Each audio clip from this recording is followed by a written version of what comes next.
Hola, hola, bienvenidos a Huellas Latinas.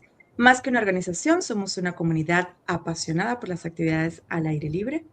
Mi nombre es Luisana Méndez y quiero que me acompañen porque hoy vamos a hablar de un tema bastante interesante y es que aquí nosotros exploramos la naturaleza y cómo la naturaleza, la comunidad y las acciones colectivas pueden transformar también nuestro entorno. Hoy específicamente vamos a tocar un tema muy cercano a nosotros, pero que también muchas veces no conocemos a profundidad, como es sobre el río Mississippi.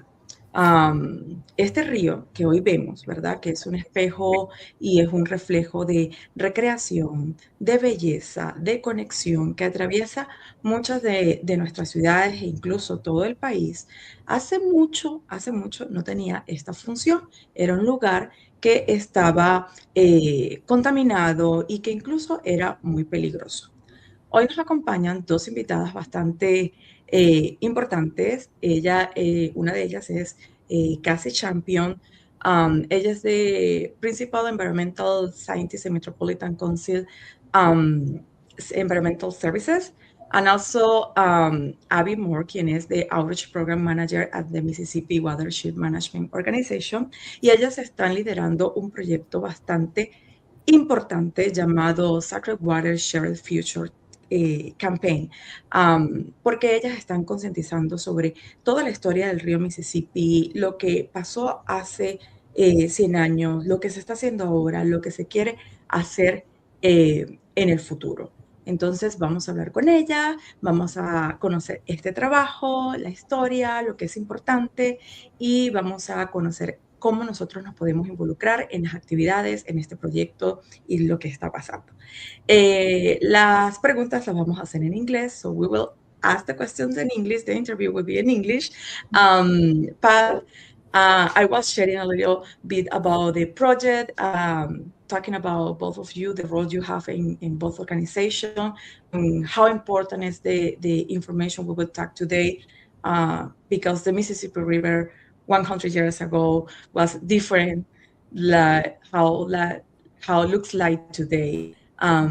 So welcome, Abby and Cassie. We are so happy to have you today here and share all this information with our community, with Latino community, because for us it's very important to understand and connect better with the Mississippi River and learn how we can get most involved with the projects and all the actions, organizations like you are leading. How are you today? Really good. Thank you. Thanks for having us. Gracias por invitarnos. Thank you for being here. I would like if you can tell me a little bit about yourself and how you get involved with this project or specific with the Mississippi River. So in our current life, we can choose everything, but you choose this, and that is and both women, so professionals in the career. So I think that is super interesting. Abby, if you can start. Sure.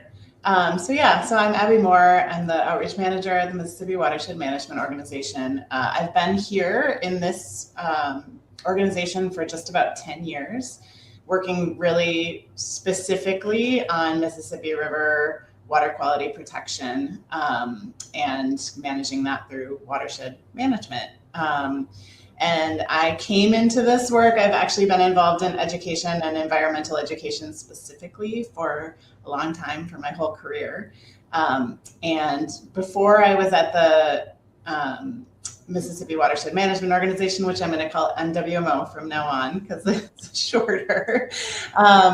Before I was here, I worked in more focused youth education and kind of on a program management level, and felt really, really called after taking some climate change communications training to work in a really local way with local communities. And so at that point, that was a little over 10 years ago that I took that training, and it kind of caused me to kind of shift my focus. And I wanted to work with an organization that was really focused on local action. And so I found my way here to the MWMO, where we are focused on a 40 square mile area of land right in the middle of Minneapolis. And we also serve some of the suburbs just to the north. And so I feel like it's been a really great opportunity to connect directly with neighborhood groups, with community organizations, with schools, and lots of folks who are just really interested in doing something positive to protect the river. And also a lot of people are really interested just in even learning about this, developing a connection with the river. I can say, having grown up very close to the river in St. Paul, I was aware of it, but didn't have much of a relationship with the river itself until I was an adult. And so it's something that I feel like is really important to me to have developed that relationship and appreciation for this really, really important body of water from which we get our drinking water and provides transportation and beauty and habitat and all these things. It's been really important to me to develop that relationship, and I feel really compelled to help other people in this community connect with the river in a way that they maybe haven't been able to before. And so I guess working with this campaign, I'll let Cassie talk a little bit more about it, but this came up quite a few years ago. Cassie and the Met Council were recognizing that we were about at this 100-year anniversary mark from when the river was declared dead, and felt like it was really important for folks to have an awareness of how much progress we've made in that time on cleaning it up. And so she and some other folks invited our organization to participate, and it's super aligned with the work that we do. And so we've been really excited to work on getting it visioned and prepared and now launched.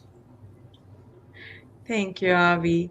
Cassie, can you tell us a little bit about yourself and how you get involved and connected with this project? Yeah, I think actually, if you don't mind, I'll start with a little story from when I was in high school. Yeah, So, absolutely. When I played the clarinet in high school. I was not very good at it, but one of the interesting things that led to is that a high school band from England came to my school during the summer after my junior year, and all of the kids in the band from England did homestays with kids, and we toured around Minneapolis and did a variety of different things in the Twin Cities with this group of English, like British English students. And one memory that stands out so profoundly to me is we were riding a school bus in to watch a Twins game, because of course, if people come from England, they want to see a baseball game, American baseball, that's a big deal. And but we were crossing the 35W bridge across the Mississippi River, and the girl who was staying in my house, her name was Fiona, she turned to me and she said, "I never thought I'd do that." And I didn't even know what she was talking about. Like, what do you mean? Do what? She's like, "We just rode a bus across the Mississippi River." She said, "I never thought I'd even see it, much less cross it." And that really struck me, as we live next to something that's so world renowned and so important. And it's really beautiful and special where we are. And I think it is something that's recognized all over the world. So it's a great thing that we can welcome visitors to and welcome people to move here and be here with us and learn more about the Mississippi River's story. So it's kind of an early memory of mine about how special the Mississippi River is. But I'll share just a little bit about my background and kind of how I came up with this idea of the idea came to me for the Sacred Water Shared Future campaign. So my academic background is primarily in ecology, and then I have a master's degree in water resources management, which was primarily, again, aquatic ecology and hydrology. And so my career has always been in water resources monitoring, the science and technical side of water resources. But I work at the biggest wastewater treatment plant on the Mississippi River. Metro Water Resource Recovery Facility is the biggest and the oldest wastewater treatment plant on the Mississippi River. And I've always been here. So I'm not an engineer. I don't do anything that makes the facility function, but I come here every day for work. And so that really shaped my perspective, I think, in a different direction, thinking about the river ecology, but also the interconnectedness of the the human-built water cycle, our drinking water, our wastewater, our stormwater, all those things are very intimately connected with the natural water cycle, the rain, the snow, the water flowing over the streets and gutters. Those things are not separate systems. And as the cities grew up big in the late 1800s, kind of the 1860s through the 19-teens, that deep interconnectedness led to very severe pollution because the human waste wasn't managed. There were lots and lots and lots of people coming here.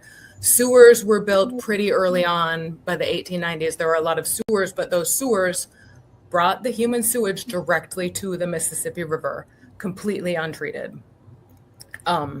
So by the 1926, when they proposed having this water quality survey of the Mississippi River, the results really confirmed what everyone already suspected, that the Mississippi River was essentially a dead ecosystem.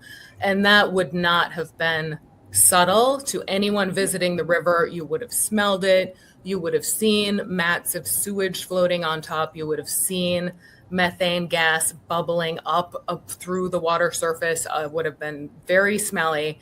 And so the U.S. Bureau of Fisheries collected fish from about St. Paul to about Red Wing at different points along the river. And in that whole 42-mile stretch of river, they were only able to collect 3 live fish. So they really, the study really demonstrated the devastation of the huge city growing up so fast on the banks of the Mississippi River and using the river essentially as the sewer for the population of the region.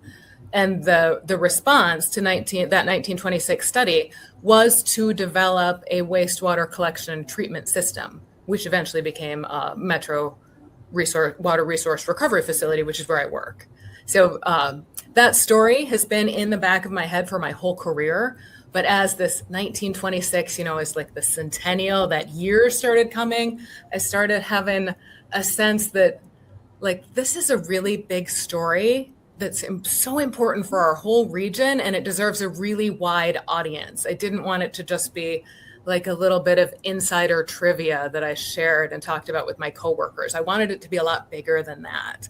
So I started reaching out and kind of early 2020, looking for partners, just kind of explaining this story and saying, hey, what can we do that would be something really big and public facing as a way to share this story as a hopeful example of what people can do when they work together to accomplish difficult solutions to really intractable environmental problems. So we want this to be a celebration of how far we've come and an inspiration for what needs to come next.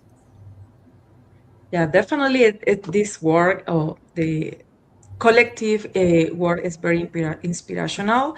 I am originally from Venezuela, and we have many rivers in the city, but also is a lot of contamination there, a lot of pollution. And projects like this, I think, is so inspirational for other places, other states, and other countries about how important is recovering the rivers and how that is possible, and how we can involve all the live actors in the city to get involved and work together for a better future. So for sure, like urban planning, I say, yes, this is so beautiful. And when I learn about this project, I say, yes, I want to share this with the community, because this show how the city can function when everybody put hands together in something, and something really good and something really big. Talking about the campaign, how did you talk me how a little bit how this start, but how the concept, the sacred water is so important? Yeah, that was some really, we started doing the planning work in about 2021. And then in 2023, we did a little fundraising among just a few of the planning partners, because everyone who was involved in the planning was doing this sort of on the side of their regular job. We didn't have nobody was a paid staff to pull this together, and that's still how we're doing it. It's our organizations are supporting us to make this campaign come together. So we raised a little bit of money among our partners and contracted with a local design firm, because we knew that coming up with a really beautiful name and a beautiful logo, that was essential, but also not in our capacity, that we would need to get some professional assistance, which is what we did. So we hired a local design firm, and they also in turn contracted with a local native artist, Tiana LaPointe. And so it was they took our materials of what we wanted to do and what we wanted to accomplish, and translated that into the beautiful logo that you can see at the top of my screen. Yeah, that is so beautiful. And what kind of activities are part of this campaign? So we're inviting organizations from across the Twin Cities Metro, and even folks in other parts of the state who are connected to the Mississippi River, to participate in the campaign by hosting activities and events that somehow connect folks to the river. And so we really want this to be a wide-ranging acknowledgement of sort of the progress that we've made in the last 100 years, as well as really helping people recognize the importance that we all are committed to continuing to protect the river and improve water quality further, improve habitat quality, excuse me. And so right now on our website, we have an events calendar. And so there's already 80 or 90 events listed on there that are happening all across the metro area.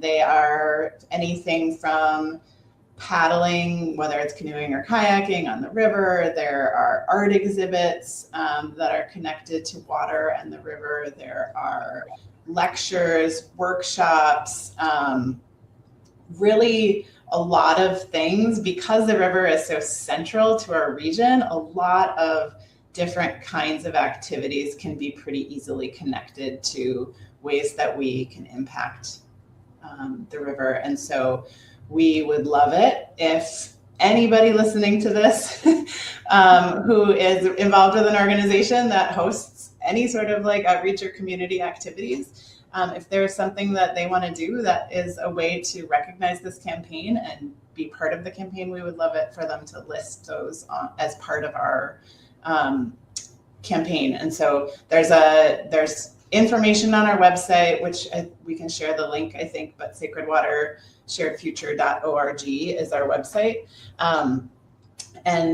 So there's information there about how to join and support the campaign.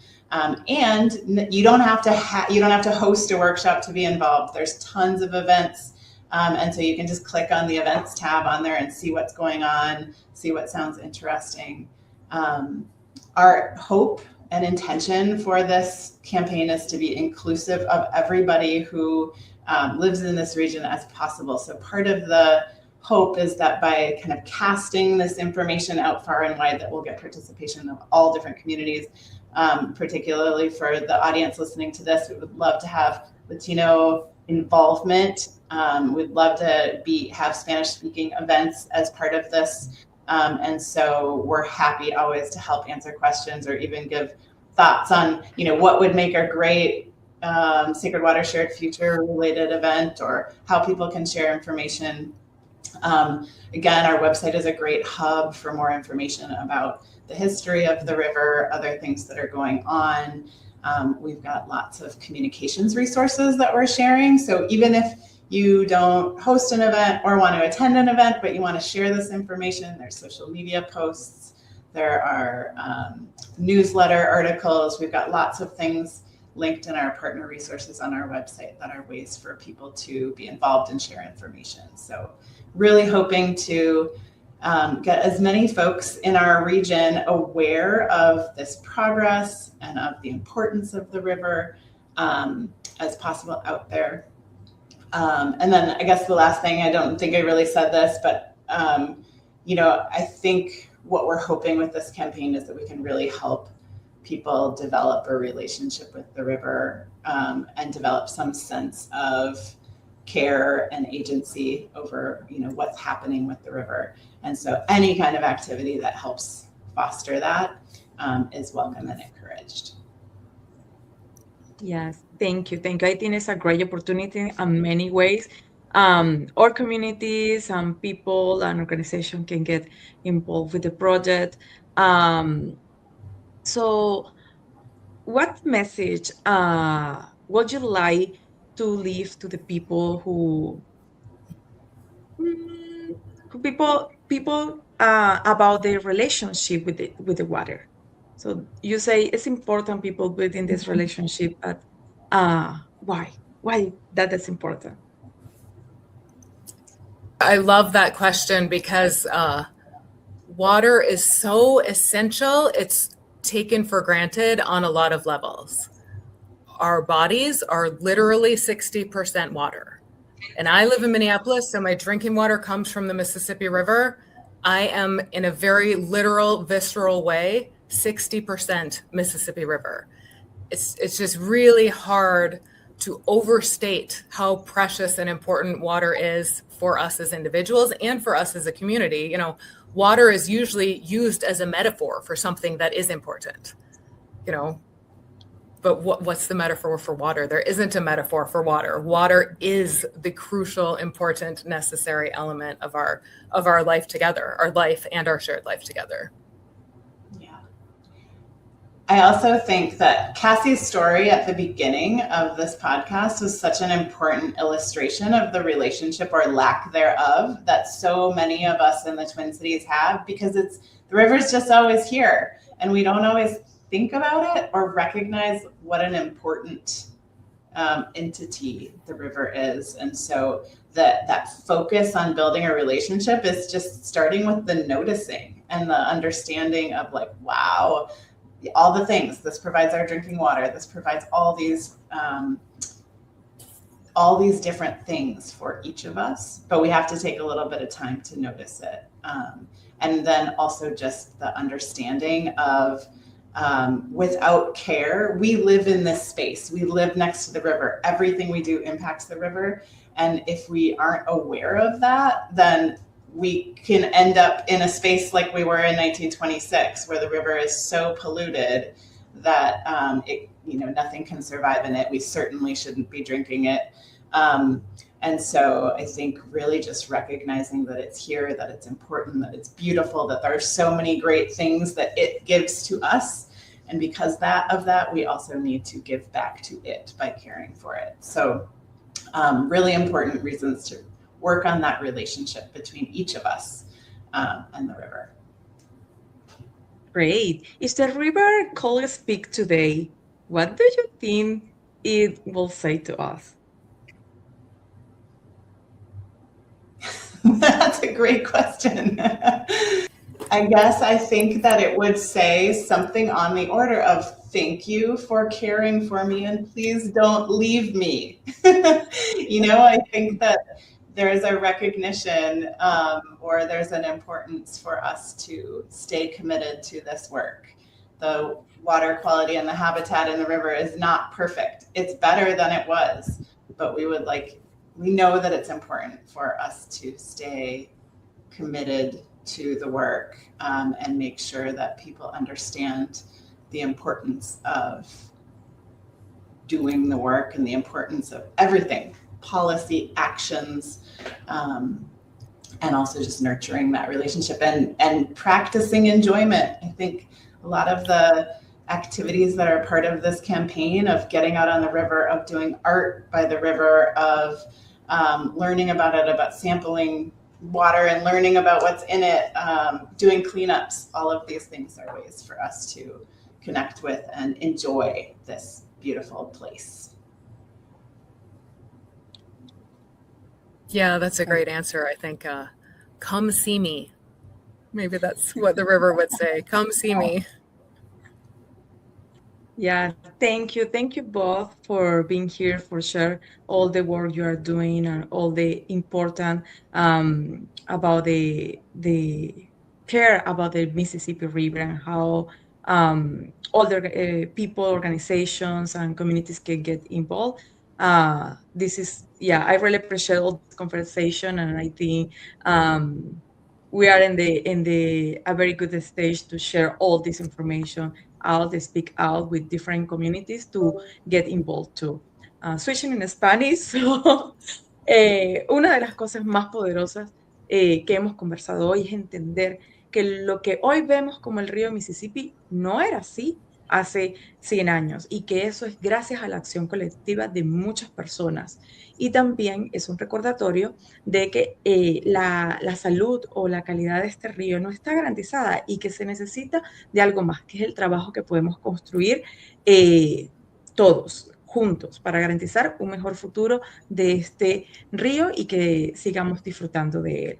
Thank you both for sharing all your knowledge, for helping us understand what happened right now with the Mississippi and all the vision we want to for the future. Also, because I say the future of the Mississippi is no guarantee. This is as a working day every day to care about the river. And also, thank you for reminding us the Mississippi River is not just a place, it's a life story every day. And we need to care, and we need to be, the river is also resilient, and we need to be resilient with them. And also, care about the Mississippi is also building a strong community too, because we need the water, we need the river. So thank you both for being here today. Gracias a todos por escucharnos el día de hoy y nos vemos a la próxima.